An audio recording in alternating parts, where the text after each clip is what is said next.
2년 동안 공시생이라는 명목으로 부모님께 경제적 지원을 받기만 한 나는 어서 빨리 취업을 해서 돈을 벌고 싶었다. 앞으로 나아가기 위해선 부정적인 마음을 어서 털어내야 했다. 사실 학과 공부가 적성에 맞지 않은 것도 공무원 시험을 준비했던 이유 중 하나였다. 하지만 더 이상 적성 따위는 중요하지 않았다. 무엇이 되어서라도 사회에서 쓰임이 있는 존재가 되어야 했다. 공무원 시험을 준비하는 내내 나는 목적지가 보이지 않는 망망대해를 떠다니는 듯했다. 손에 잡히지 않는 신기루를 잡으려 발버둥 치는 것 같기도 했다. 하지만 다시 학교에 돌아가 주어진 일들을 하나씩 해나가다 보니 내가 가야 할 곳이 어딘지 조금씩 보이기 시작했다. 재수강을 통해 받아권이었던 학점을 끌어올리고 어차피 공무원 시험을 준비할 거라며 등한시했던 학과 관련 자격증을 취득하기 시작했다. 그렇게 나 스스로 부여한 나고자라는 수식어를 조금씩 지워나갔다.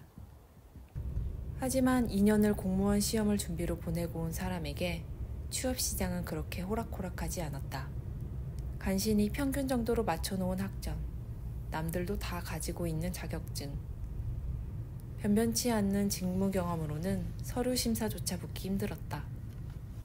취준 첫 시즌에는 20개가 넘는 기업에 지원했지만 면접장에는 발을 들여보지도 못했다. 무엇이 문제일까 고민할 필요도 없었다. 한눈 팔지 않고 한우물만 판 동기들에 비해서 부랴부랴 구색만 맞춘 나의 자소서는 참 보잘것이 없었기 때문이다. 이 와중에도 여기저기서 취업 소식이 들려왔다. 방구석에서 지인들의 SNS에 올라온 신입 연수 사진에 쿨한 척 좋아요를 눌렀지만 내 마음속은 그들을 향한 부러움과 나 자신에 대한 자괴감으로 가득했다.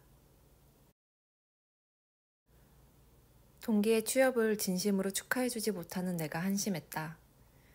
공무원 시험을 준비하느라 지나가 버린 시간들이 너무나 야속하게 느껴졌다.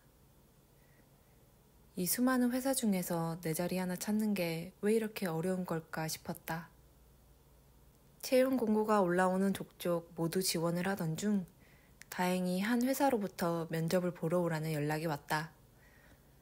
거리가 꽤 먼 곳이었지만 인턴 2명 중 1명은 정직원으로 채용하는 파격적인 조건이었다. 나름 대기업의 자회사라서 네임밸류도 있어 보였다. 나에게도 드디어 기회가 왔구나 라는 생각에 설레는 마음으로 면접 준비를 시작했다. 면접 당일 새벽부터 집을 나서서 지하철 종점 부근에 위치한 회사에 도착했다. 이날 함께 면접을 보기로 한 과 동기는 면접에 참석하지 않았다. 나중에 들어보니 거리도 멀고 별로 메리트가 없을 것 같아서 오지 않았다고 한다. 나에겐 단 한 번 주어진 정말 소중한 기회였는데 누군가에게는 별 볼 일 없게 느껴질 수 있다니 씁쓸한 마음이 들었다. 반나절 동안 진행된 면접이 끝난 후 집으로 돌아가는 지하철 안에서 면접 합격 소식을 전해 들었다. 너무 기쁜 나머지 전화 너머로 담당자에게 감사합니다라고 말하고 또 말했다. 전화를 끊고 엄마에게 전화를 걸어 마치 취업이라도 된 듯 양 자랑을 했다. 2달 뒤 정직원이 되어 이 회사에 입사하는 날이 눈앞에 그려지는 듯했다. 50%의 확률이라니 한번 해볼만 할 것 같았다. 부푼 마음을 안고 다음날 바로 2달 동안 생활할 회사 근처 고시원을 알아보았다. 하지만 그땐 몰랐다. 2명 중 1명이라는 파격적인 조건이 얼마나 사람을 피말리게 할지는.